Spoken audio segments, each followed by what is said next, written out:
Mark Tatum, Deputy Commissioner and COO of the National Basketball Association. Thank you so much. It's a pleasure to be here with you all. Dr. Richard Lapchick, thanks for being with us here on R&R on Sports. Thank you for having me. Civil rights icon, Dr. Edwards, how are you today? I'm doing a heck of a lot better than I deserve, I'll tell you that. Sports commentator, Scoop Jackson. Good to be back on with you all. Ian Griffith Jr., how are you today, sir? I'm good. How about you guys? It's R&R on Sports. R&R on Sports.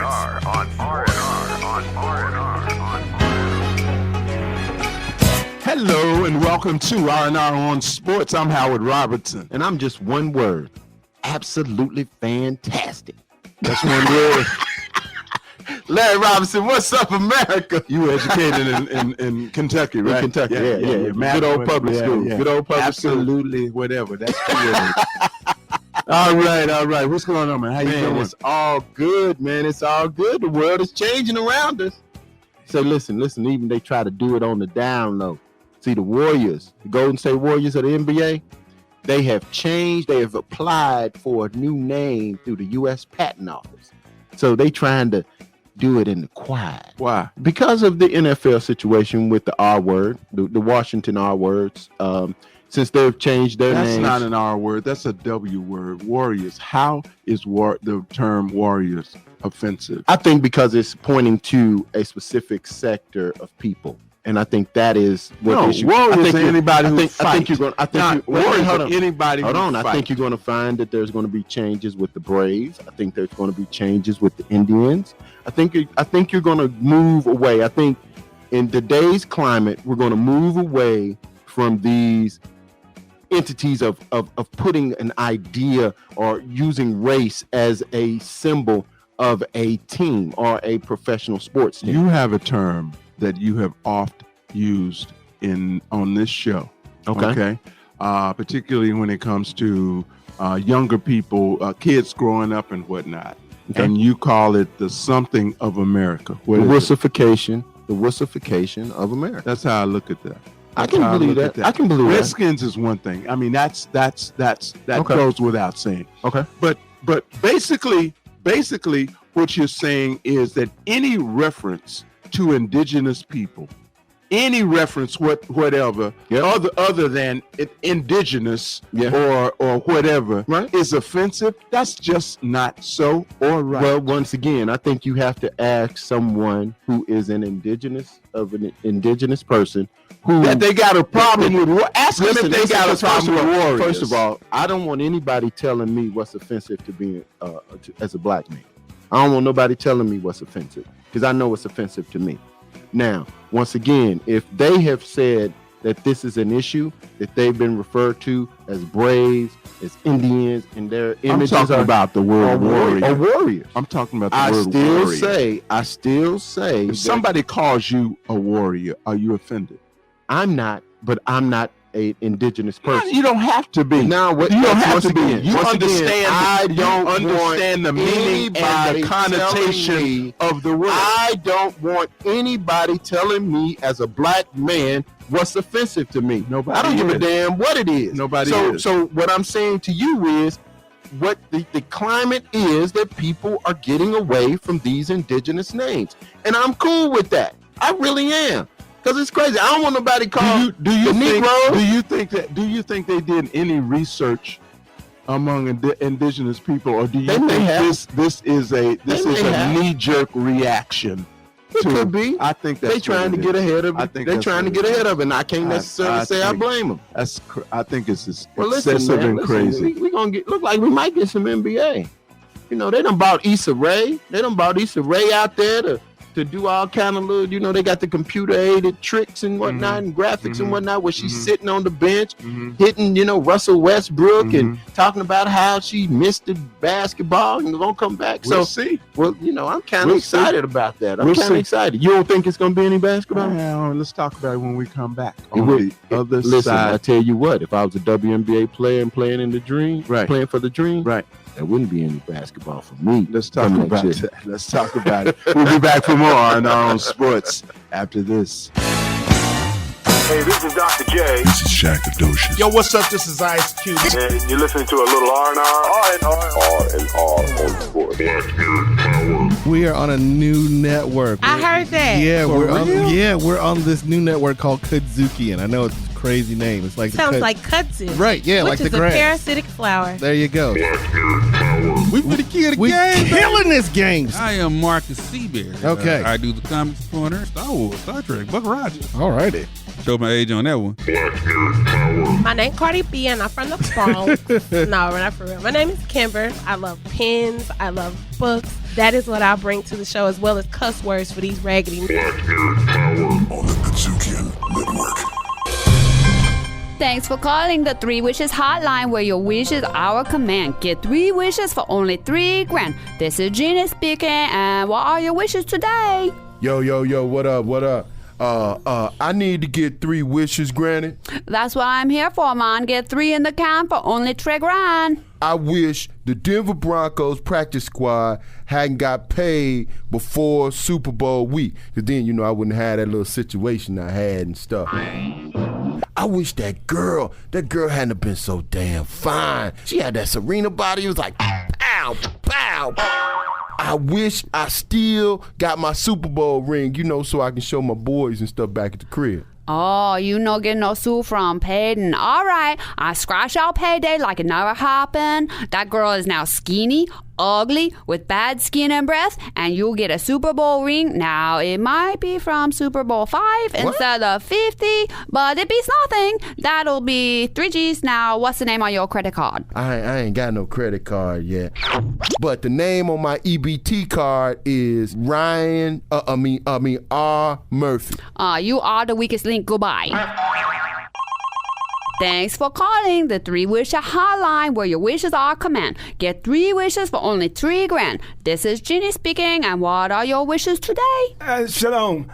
I want my 3 wishes granted immediately. Well, all right, mister. Have no fears. Your wishes are granted when your payment clears. They better be. Number 1, I want the Cleveland Cavaliers. I wish they'd lose every game from now on. To the end of the season?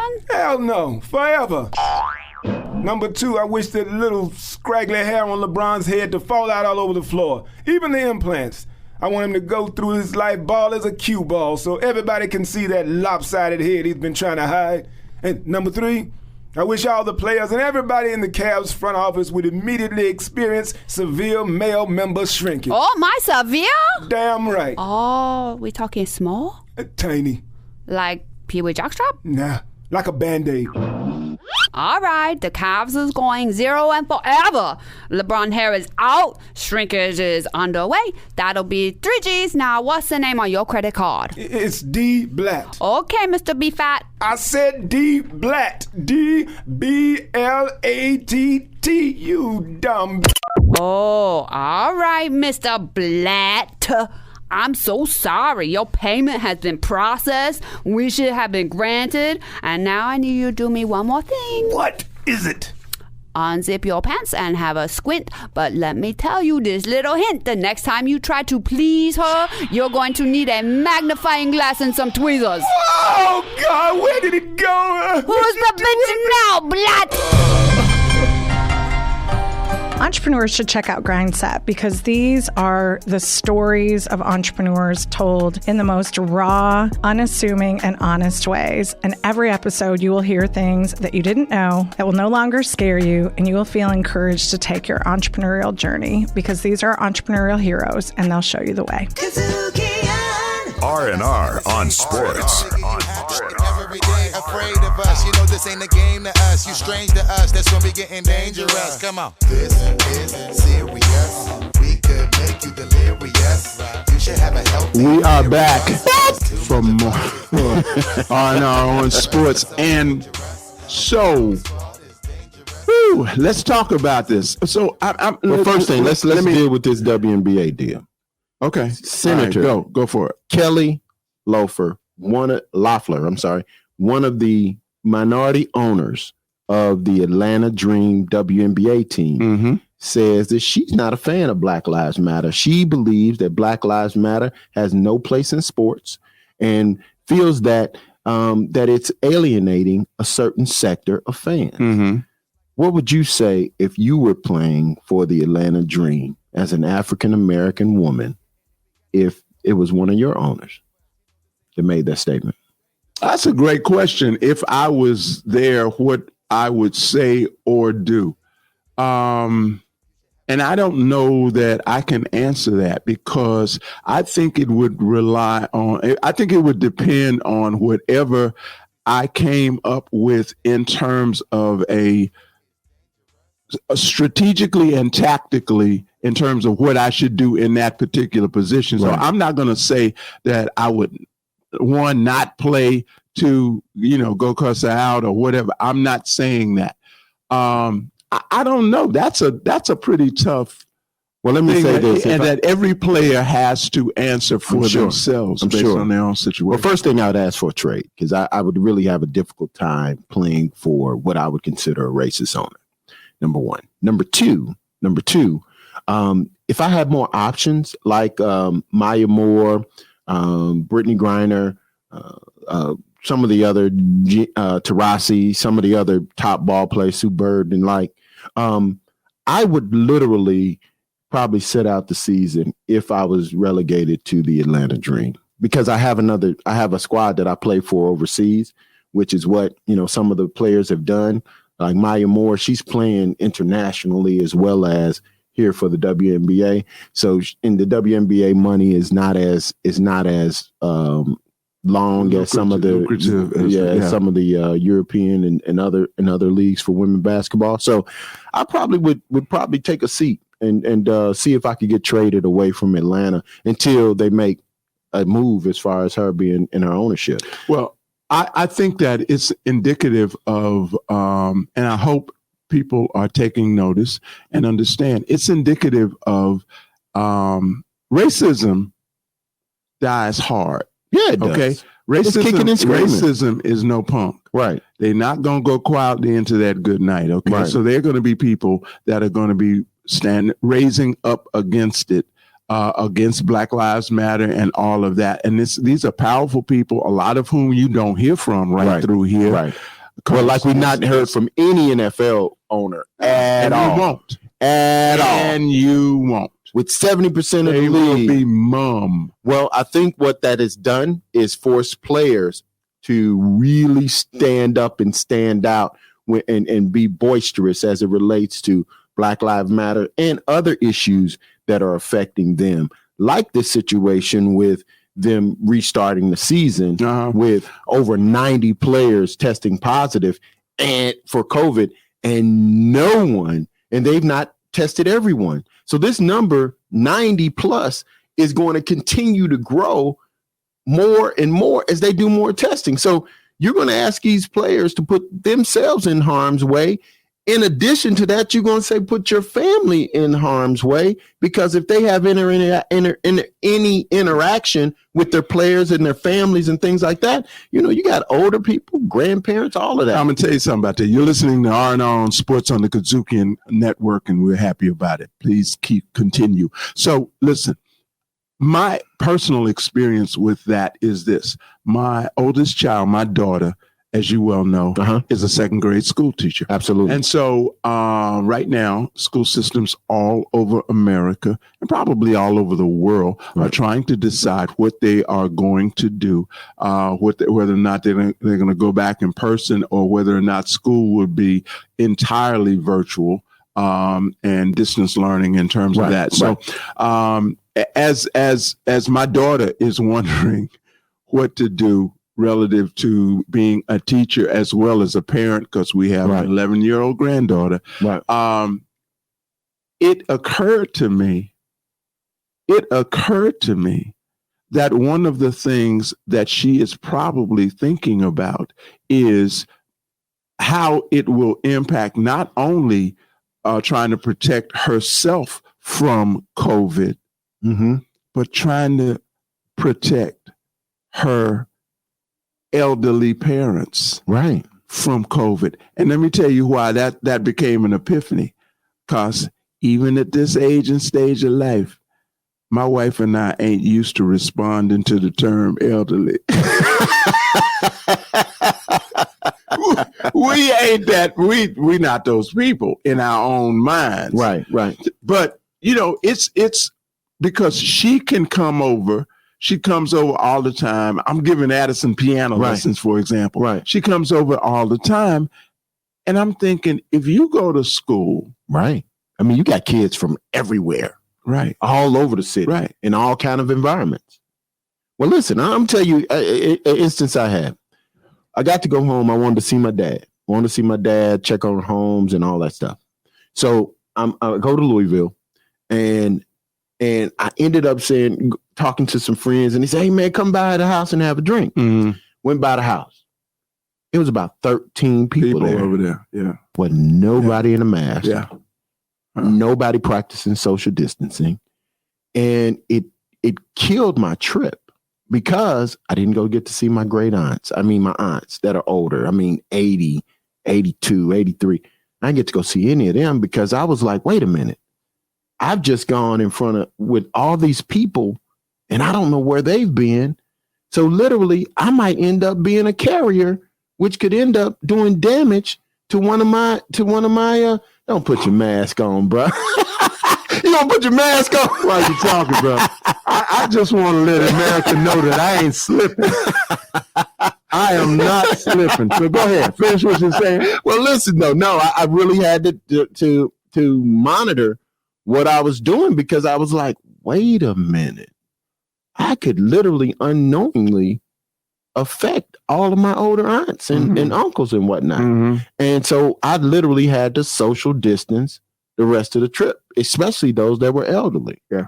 And I'm saying, man, this is not smart on anybody's part. But I also think the one thing they got to pay attention to with the NFL, back to the NFL, is that the fact that none of those men stood up to say that their lives mattered should let them know what's most important. It's about the dollar, and your lives still don't matter. No, you're expendable. Yeah. You're expendable. We got another set. We got another group coming next year. Yeah. So it's really interesting how this has come about. And I just think, man, that these players need to think long and hard. And those that can afford it, sit on out. Go. So you gonna leave your mask on for real? I am gonna leave my mask on through this through the end of this segment. So, but we got somebody we're about to talk to. Oh yeah, man. That a little something about. A little something about, man. Let me give you a quick scenario. No, growing up, you got time for that. You'll do that in the future. Oh, okay. Man. Let's see, man. I just get excited, man. We got one of my heroes, man. One of my hometown heroes. An NBA great, NCAA great, National High School Player of the Year great. His jersey is retired by the Utah Jazz. We are talking about Darrell, Dr. Dunkenstein Griffith. Man, and if y'all say, who is that? Then you're too young. Google. You need to stay Google around. and YouTube, baby, because I'm telling you, before you Google, he was voted. Now listen, CBS Sports voted him the number one dunker in college history. And what? In college history. Really? Number one college dunker in all of history. All right. Only here on R&R on Sports. He'll be right here. And we hope you are too. Stay right there. R&R right after this. Feeling the heat up in the street, rocking the beat. Step up in the club, take me. Hello, everybody. This is WNBA President Lisa Borders, working with all the good folks at R&R Sports. Let's go. Riffin' on jazz. When two friends get together to kick it about jazz, it's called Riffin' on Jazz. Catch us riffing on jazz every week right here on your favorite broadcast or podcast platforms. Riffin' on jazz on the KUDZUKIAN Network. The Utah Jazz is very proud to select Darrell Griffith, 6'4". Dr. Dunkenstein from the Utah Jazz, Darrell Griffith. You know I thug them, hug them, love them, leave them, but I don't trust or need them. Take them out the hood, keep them looking good. Hello and welcome back to R&R on Sports. And of course, we call this segment Eye Conversation. Icons, baby. Icons. And today the icon. Wait. No, bruh. You don't see. Listen. Why are you interrupting? For a Louisville That's champion, so rude. Champion, only Louisvillians get to announce a Louisville champion, introduce a Louisville champion. So listen, man. Nobody from Memphis will ever get an opportunity to introduce this brother. Listen, y'all. This is NCAA champion, Final Four most outstanding player, Wooden Award winner, consensus first team All-American. Listen, man, he is also my hero. Second pick in the draft. Rookie of the year in the NBA in 1981. Retired jersey from Louisville and Utah. We talking about none other than the king of Louisville. King of the West End. Darrell, Dr. Dunkenstein, Griffith. What's up, What's fellas? up, my brother? How y'all doing? Man, wonderful. Absolutely wonderful, man. Doing good, man. This is an honor, man. I'm trying to contain myself. Okay. This brother literally is the reason why I love hoops so much. Because see, you got to understand, Louisville, University of Louisville, was the city of Louisville's pro team. Seriously. So we treated them like pros. So this dude was the man. He was like after Ali, it's Darrell Griffith. Is that right? He's number 2. Absolutely. Yeah. Am I lying, Darrell? I'm just here. He wants you to co-sign that. He wants you to everybody in the league will. Everybody in Louisville will. They'll definitely get it. They'll definitely get it. Well, welcome to R&R on Sports, Dr. Dunkenstein. Good to see you, man. Good to have you. Guys, man. Happy to be here. I'm telling you. So, man, you got to tell us the journey. Male high school, University of Louisville, Utah Jazz. Kind of give us some color in between how you end up from at Male to Louisville, then all the way out there in Mormon. And I got to tell everybody that's not familiar, when they say Male, it's M-A-L-E, not Male high school, not M-A-I-L. Male traditional high school. I'm sorry. I would have to back it up to my elementary school. When I went to school, the years I went to school, elementary school was grades 1 through 6. Okay. And junior high was 7, 8, 9. High school was 10, 11, and 12. Okay. So I went to elementary school, which is about 4 blocks from where I grew up at, called Virginia Avenue Elementary, which they changed to Jesse R. Carter my 5th grade year. I left there and I went to Duval Junior High School. And Duval Junior High School was the dominant junior high school in the city. The team that I played on supported all the city high schools with talent. Absolutely. We went to Male Central. Right. Went to Shawnee. But all the talent came from Duval Junior High School. We used to have a junior high school league at Male High School on Saturday mornings where all the city junior high schools would play. And during my time, high school coaches could recruit. So they would come to the junior high school league at Male High School and check us out and try to get us to go to their high schools because there wasn't any districting. You can go anywhere you wanted to go. It was interesting being recruited in junior high school. So the junior high school team I was on was pretty stacked. We had guys by the name of Darrell Yarbrough, Fenor Crook, Bobby Turner, and me and Bobby and Tyrone Cunningham went to Male. Darrell Yarbrough and Fenor Crook and a guy by the name of Henry Lee Myers, they all went to Central. Now, we all end up winning state tournaments, and we end up playing against each other in the state championship game my sophomore year. And let it be known that we couldn't dunk. the dunk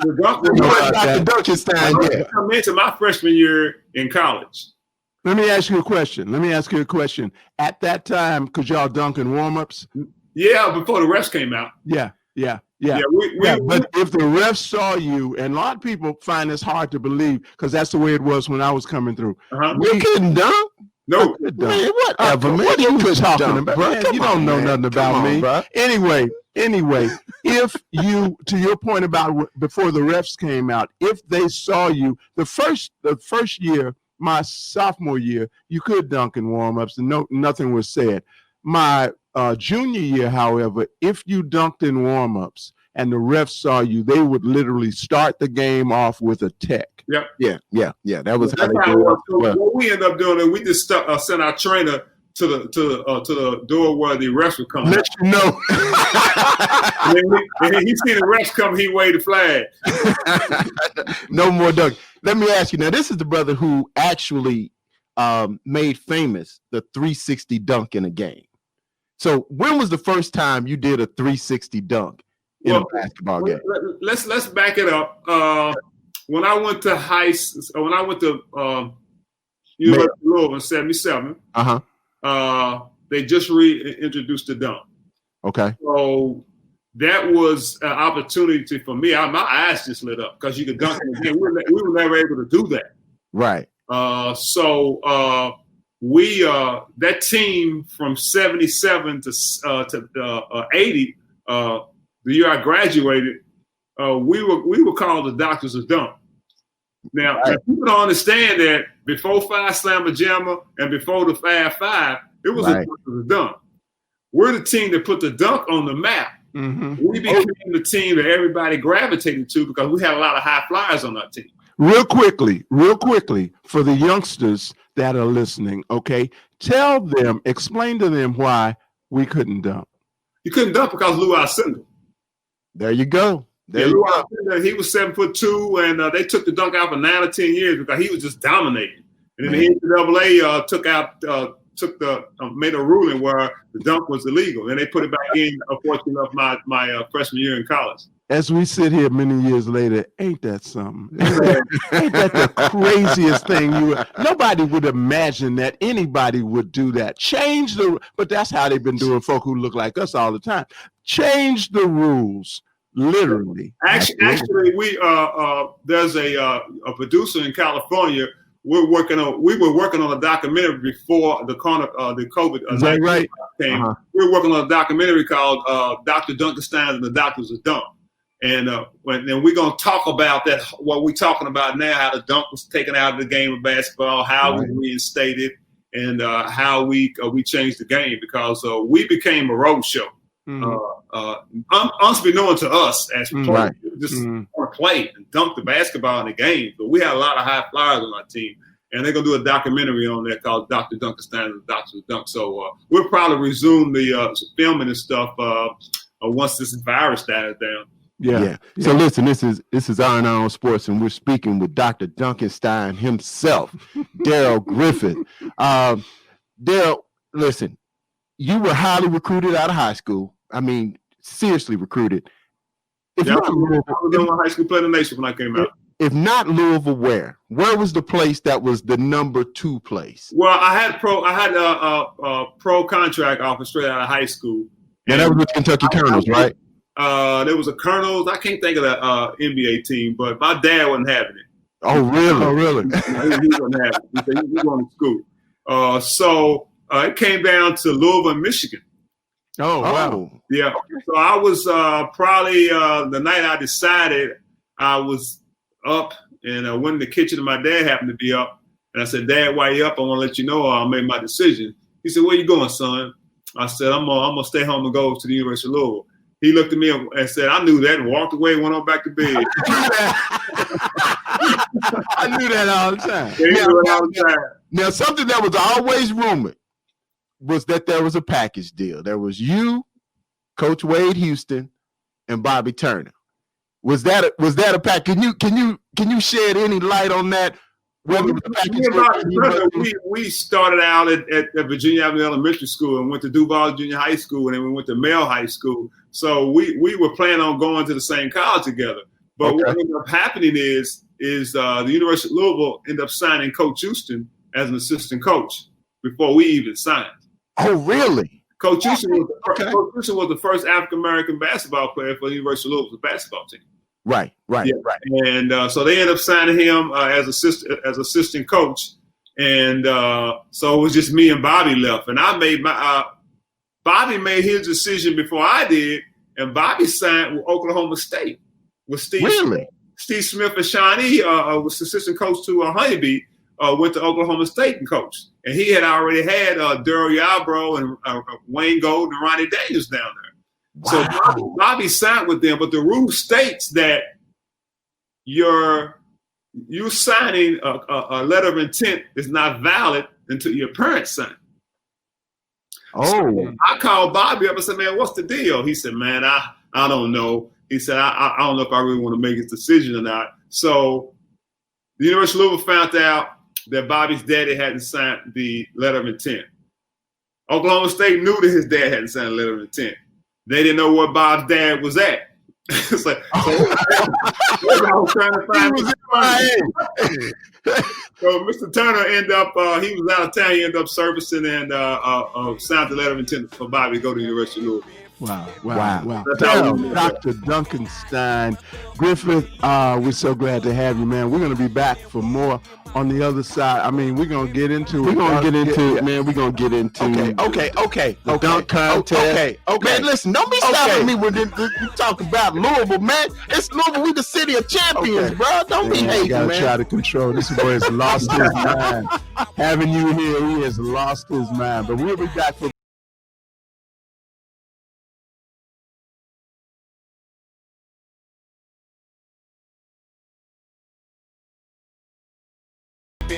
Hey baby, this is the Reverend Al. You know me. Whenever I'm riding around in town, I'm always listening to Howard and Larry on R&R on Sports. I started to write this song about you. Entrepreneurs should check out Grindset because these are the stories of entrepreneurs told in the most raw, unassuming, and honest ways. And every episode, you will hear things that you didn't know that will no longer scare you, and you will feel encouraged to take your entrepreneurial journey because these are entrepreneurial heroes, and they'll show you the way. This is America. Don't catch you slipping now. Don't catch you slipping now. Look what I'm whipping now. This is America. Back for more on sports. Listen, I know you're not going to try to introduce this brother. See, man, I'm telling you, man. I told you the time is out for that. You did that. Okay, that was a nice little bit, man. You did that. So can we get back to all right, man, go ahead. Quit being man, see, you just irritate me, man. You irritate me, brother. Listen, man, we here with Darrell Griffith, University of Louisville great, Utah Jazz great. I want to know how, brother, survive in Utah for 11 years, man. Well, when I first went out to Utah, my first season was the worst year I had in professional sports. In sports, period. Because I go from winning a national championship to 17,000 sellout crowds to going to Utah, and we're the worst team in the league. Worst team in the league. Wow. Yeah, terrible team. Yeah, not only that, culturally it was different because there were only 1,200 blacks in the whole state of Utah. How many? 1,200 in the whole state of Utah. Goodness. And most of them were in Salt Lake City at Hill Air Force Base, and then the other portion of it was in Ogden, Utah. They had another military base there. So socially, how did that play out? I mean, obviously, after a while, they knew you were you, and so I'm sure you got treated with great respect. How was it initially? Well, initially for me, I always tell the story that I stayed in the hotel downtown until my condo was ready. Mm-hmm. And the hotel was called the Hilton Hotel, which is right off the expressway. You get out the I-15 and it take you right into town. So after practice and stuff, practicing with the fellas, I would go back to the hotel, and they had a Chevron station there, had a convenience store in there. Mm-hmm. And I walked over to the convenience store, and I see this brother and his Cadillac pull up. Mm-hmm. And I'm like, cool, I can go up to him, man, and find out what's going on because the only black is at practice. So while he's putting gas in his car, I go up to him and say, hey, man, how you doing? My name is Darrell. I'm in town. I don't see too many of us, man. Want to get some advice on what to do and where to go at while I'm in town. He said, man, brother, sorry about your luck. He said, I'm from California. I just got out. I'm getting the hell out of here. And they treated me well. It was just rough for me coming from an environment. In Louisville's got a big African American culture. They had one black barber named Billy, and no radio station. No black culture there at all. None. Right. Wow. Wow. And you spent a whole 11 years there, man. It was a difficult transition. So, as each year went on, it got better, right? But you just had to, I came out there to do work, man, and that's what I did. When the season was over, I flew back to Louisville. This is R&R on Sports, and we're speaking with University of Louisville and Utah Jazz great Darrell Griffith. So, talk a little bit about the transition, how you guys kind of came from worst to first. I was your teammates and your coach. Talk about that. Okay, I was drafted by the Jazz, first round, second pick. They had already had Adrian Dantley there. Mm-hmm. And they needed somebody to compliment him because AD was a beast. He gave you 30 every night. Right. So the way the draft went was I was represented by the guy by the name of Bob Wolf. Bob Wolf was the agent of his time. Everybody like David Falk and them, they always reference Mr. Wolf because he kind of set the stage. Right. So his clients doing when I played was Joe Barry Curl. He was the number 1 pick, and myself. He had a lot of other clients, Otis Birdsong, Larry Bird. Mm-hmm. But anyway, initially, the way the draft was supposed to go down, Mr. Wolf, at one time, he had represented damn near all the Celtics. And him and Red Auerbach were real good friends. His office was in Boston. And Mr. Wolf called me up and said, hey, it's a good chance you can go to Boston. I said, what do you mean? He said, Boston's got the 3rd pick, but they're going to try to make a trade. He said, Red needs a big man and a shooting guard. So what Boston did was Golden State had the number 1 pick. Now, Boston had the number 1 pick, and they traded the number 1 pick for Robert Parrish. Mm-hmm. That means that now Golden State's got the number 1 pick, and Boston's got the number 3 pick and the big man he needs. Right. Robert Parrish. So the 2nd pick was Utah, and they was figuring Utah was going to take care of McHale, and then the 3rd pick would have been me, and Red would have had his objective. He got the big man and the shooting guard. Right. 3 NBA championships later, Boston takes. Utah takes me, and Boston takes Larry McHale. McHale, yeah. Oh, wow. That's great. That's crazy stories, man. The backstory. Absolutely. So when you made famous the dunk, the 360 at Louisville College. So once again, when was the first time you did the dunk? And then secondly, what was it like pulling it off in the game? Well, I was the first one to do it in college basketball, period. And I've been doing it in high school, doing different dunk contests. But in live game action, I was the first one to do it in game. Wow. That was one of my repertoire that's been Dr. Dunkenstein. I can't recall what game it was, Larry, but I just, anytime we were on the break by ourselves, it was showtime. So you did what you had to do. And, so it just came to me, one game, the opportunity presented itself, and I 360'd in the game. And, that kind of added to the amazement of our team and why we were always in any city that we went to. When we got in town, it was Dr. Dunks in town. Whether it be Memphis, whether it be St. Louis, because we had that stigma about us, which was fun for us. But it was something that we enjoy living up to. Tell them how tall you are. I'm 6'4". 6'4". Okay. So talk about what it was like, that dunk contest from '84, I believe, that they're still talking about now for the fans, so you understand the magnitude of this dunk contest. Well, that was the first dunk contest. First one. The first one was in '84, and that was in Denver, Colorado. Right. Yeah. In the dunk contest, the first NBA dunk contest in 1984 was Larry Nance Sr., Michael Cooper, Clyde Drexler, a cat named Julius Irving, I believe that's his last name, Edgar Jones, Ralph Sampson, Dominique Wilkins, and Orlando Woolridge. That's crazy. Yep. That is absolutely crazy. And excuse me. And Dr. Dunkenstein, Darrell Griffith. Yeah, Darrell. So, did you do the 360 in the contest? No, I was saving that for the latter rounds, which I didn't make.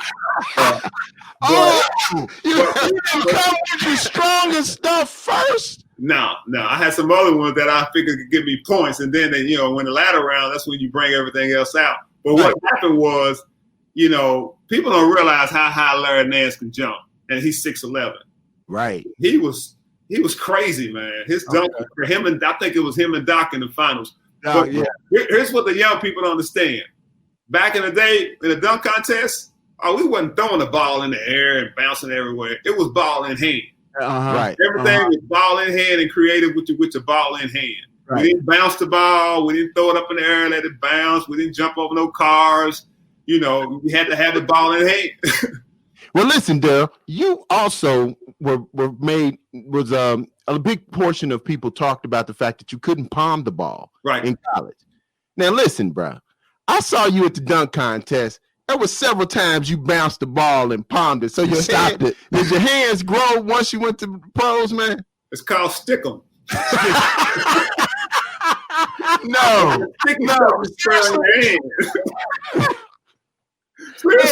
Listen, when you were warming up for the dunks, that's what I couldn't use it in the game, but in dunk contest it was all cool to use. But stick 'em and you put it on your hand, help you grip the ball when it was slicker and wet, and that helped me grip the ball at the time. But I could never palm the ball. Now, were you? Wait a minute. As I look at these cats, were you the shortest guy in the contest? Yep.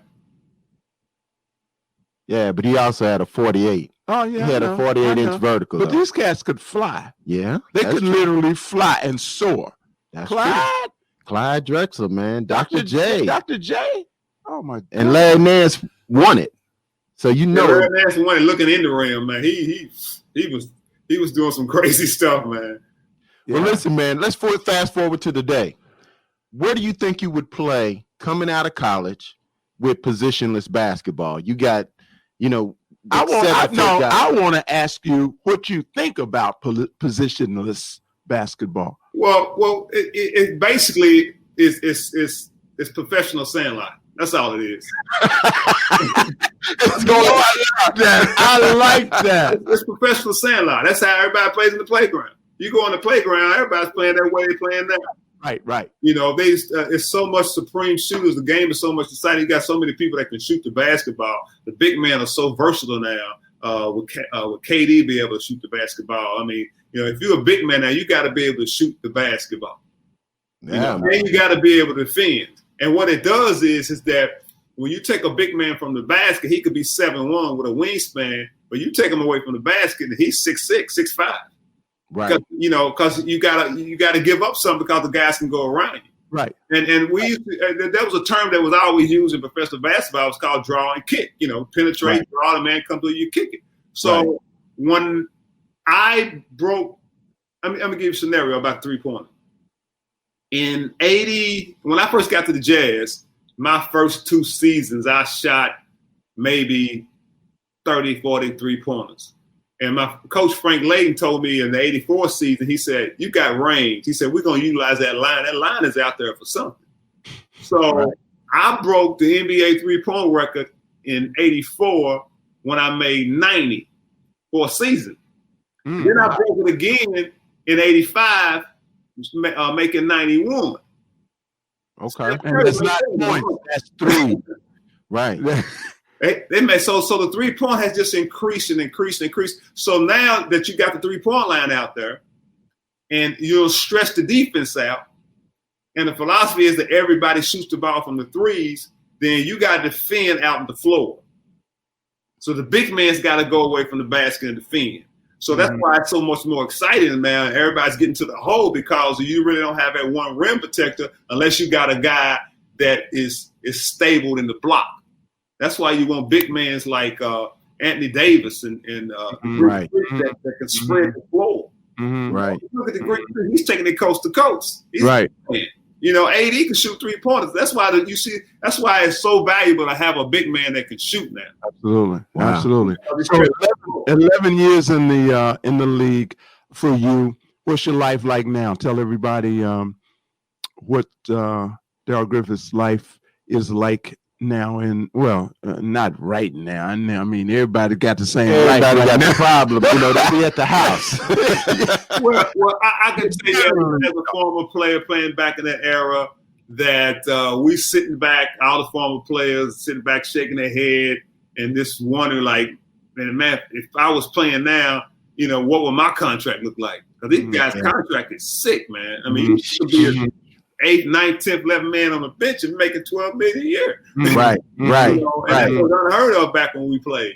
What was your largest contract? My largest contract was my last year. I made $1 million a year. My last 2 years. Okay. But and that was big money. That's huge money. But if you would look at my stats compared to the guy's stats now, I'd have been a max player. Absolutely. Absolutely. So we tease each other about that. Some of my teammates will call each other when doing this free agency and see all these guys signing for these big numbers, and we'd be like, "Wow." Try to put ourselves in that scenario, but it's all good, man. All right, I got my last patented question, Darrell. Here it comes. Listen, you coming to the Yum Center. They about to put the big statue. They unveiling the statue of you. Every superhero has to have theme music. What's the song they playing as you walking up? What's that song they playing? What's that cut that makes you feel like a hero? Oh man, that's a good question. I had to think about that, Larry. Let me see, man. It had to be a back in the day cut. One of my favorite ones. I mean, I would have to go with my spinoff, man. One of George Clinton's songs. There you go. Y'all didn't know Dr. Dunkenstein comes from Dr. Funkenstein. Exactly. He inspired the name. Absolutely, man. Well, thank you, brother. Thank you for taking this time. But no, wait a minute. Hold on. Howard has something to say that he normally says. Go ahead, man. Go ahead. Say. That. Yeah. Like you normally ask that dumb question you just asked. Yeah, okay, so I'll do mine. Go ahead. So, look, brother. Being on R&R is kind of like joining the mob. So whenever the phone rings in the future, you pick it up and you have a one-word answer. Yes. When we ask you to be back on the show. I'll be happy. I guess you got locked now, you come up robocall, you get no answer. Well, listen, man. Thanks, Darrell. Go ahead, man. Finish it up. No. We're done. I appreciate you being here, man. It's fantastic being here with you being here and just teaching, man, and people have to be, especially younger people. We love the opportunity to expose them to real players. Greats, man. The greats. Real greats. It was real difficult for me not to just fan straight out, man, because I'm serious. You did. Well, I mean, what you call what you did? I'm trying to maintain myself, man. This is like a moment with my hero, man. All right. Appreciate you being with us, man, and we'll be back for more. All right, everybody, take care, bro. All right, now, take care, Darrell. Back for more right after this. Hi, this is Ricky Catchings, and you're listening to R&R on Sports. I like the way he said funking around. Yeah, that's what they're doing. I did like that, but he said the older I'm gonna start using it. He said the older electorate is funky. Well, basically, it's what he's saying. He's saying that midterm elections funking around, and that's true with our future. Because it's noted. And I think you're absolutely don't let midterm elections. Don't let them funk up the future. Oh my God. Now it's time to say goodbye to all our family. MIC. See you real soon. KEY. Why? Because I don't like your ass. And I got to get away from you. Because I left you hanging at you. Yeah, see, man. Man, with friends like you. That's right. You don't need no enemies, bro. You don't need no enemies. I don't know what I want to go out with. I am going out with some very, very interesting expectations. Okay. I want to see. So they took they tested something like 326 or something people down in Orlando relative to the NBA and the bubble and all of that. And you know how many positive? Zero. Right. Okay. What I want to see is how Rona handles that. I want to see how if it comes up, right, and how it comes up, and with whom it comes up. That's going to be very, very interesting to me. Well, listen, they're starting with a pure environment. It's not there, or so nobody tested positive. Right. And so I'm anxious to see what happens. I'm gonna shout out my man Darrell Griffith, and along with Darrell Griffith, I'm gonna shout out Coach Wade Houston, who was instrumental in helping us to get Darrell on the show. I'm also gonna shout out my homegirl Anita Stringer, her brother Jerry, as well as Keith Satterfield, who's also helped. So thank you guys, the homes, all Louisville folks that helped, bring this together, and I truly appreciate their assistance. And another reason why HBCUs are important, because Anita was a young lady I went to school with at Mayo High School, but also at Kentucky State University. And so females went to Mayo?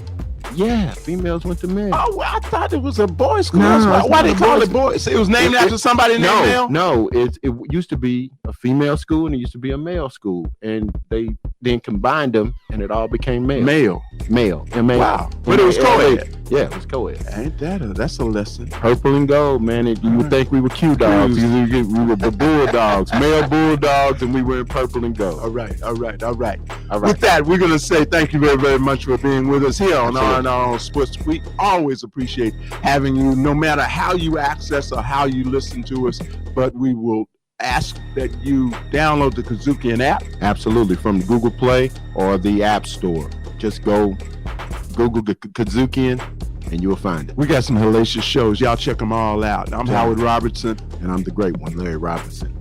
Peace. Later. You've been listening to a little R&R on sports, written and produced by Howard Robertson, Larry Robinson, recorded and mixed in Memphis, Tennessee.